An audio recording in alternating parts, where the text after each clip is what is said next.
इन दिनों आम आदमी पार्टी बीजेपी पर हमलावर है। आप बीजेपी के खिलाफ कई खुलासे कर रही है। इस बीच आपने गृह मंत्री अमित शाह और केंद्रीय मंत्री हरदीप सिंह पुरी पर गंभीर आरोप लगाते हुए गिरफ्तारी की मांग की है।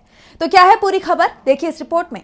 दिल्ली विधानसभा चुनाव के ऐलान के बाद से ही देश की राजधानी में सियासी पारा बढ़ गया है। आप और बीजेपी चुनाव में आमने सामने नजर आ रहे हैं। इसी कड़ी में भारतीय जनता पार्टी की नेता स्मृति ईरानी ने एक पीसी कर आम आदमी पार्टी पर राष्ट्रीय सुरक्षा के मुद्दे पर झूठे कागजात बनाने का आरोप लगाया, जिसे आपकी प्रवक्ता प्रियंका कक्कड़ ने भारतीय जनता पार्टी की बौखलाहट बताते हुए गृह मंत्री अमित शाह और केंद्रीय मंत्री हरदीप पुरी को तुरंत गिरफ्तार करने की बात कही। उन्होंने कहा कि अमित शाह पर देशद्रोह का मामला दर्ज होना चाहिए, क्योंकि सीमा सुरक्षा का जिम्मा उनके पास है और इसमें वे बुरी तरह से नाकाम रहे।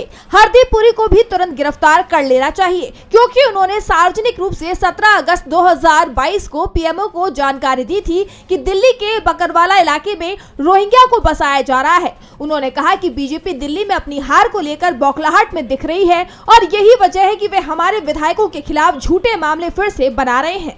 हमने पहले ही चेतावनी दी थी कि कैसे आतिशी को भी निशाना बनाया जाएगा। ये सिलसिला अब और तेज होने वाला है। चुनावों के नजदीक आते ही बीजेपी की आईडी और सीबीआई की जांचें भी तेज हो जाएंगी। शनिवार को हमने एक महत्वपूर्ण मुद्दा उठाया था कि कैसे एक भाजपा सांसद और अन्य मंत्रियों के घरों में 15 दिसंबर के बाद अचानक वोटरों की संख्या में जबरदस्त बढ़ोतरी हो गई।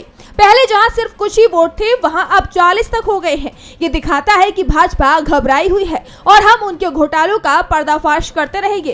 प्रियंका कक्कड़ ने कहा कि रोहिंग्या मामले को लेकर हम स्पष्ट करना चाहते हैं कि ये देश की सीमा सुरक्षा से जुड़ा गंभीर मामला है। अमित शाह पर देशद्रोह का मामला दर्ज होना चाहिए, क्योंकि सीमा सुरक्षा का जिम्मा उनके ही पास है और इसमें वे बुरी तरह से नाकाम रहे हैं। हरदीप पुरी को तुरंत गिरफ्तार कर लेना चाहिए, क्योंकि उन्होंने सार्वजनिक रूप से 17 अगस्त 2022 को पीएमओ को जानकारी दी थी कि दिल्ली के बकरवाला इलाके में रोहिंग्या को बसाया जा रहा है। अगर ये सच है तो उन्हें तुरंत गिरफ्तार किया जाना चाहिए और अमित शाह के खिलाफ देशद्रोह का मामला दर्ज होना चाहिए, ताकि इस पूरे मसले को निपटाया जा सके। ऐसे में देखना होगा कि आपके इन आरोपों का बीजेपी क्या जवाब देती है। डीबी लाइव दिल्ली की रिपोर्ट।